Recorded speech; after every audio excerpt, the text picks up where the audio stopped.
Syederalun Partai Golkar Aceh mendeklarasikan TM Nurlif sebagai calon gubernur dalam Pilkada Aceh 2017. Deklarasi dilakukan bertepatan dengan pelantikan pengurus Partai Golkar Aceh periode 2016-2021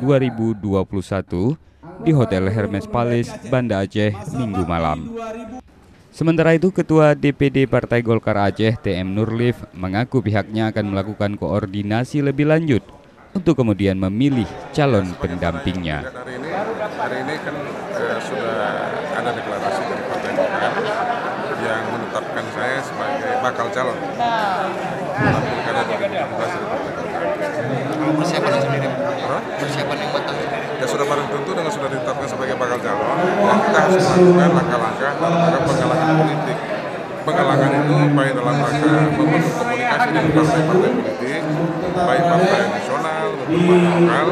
Ya sudah barang tentu kita juga harus melakukan komunikasi dengan semua elemen. Dari Banda Aceh, Budi Fatria, Serambi On TV.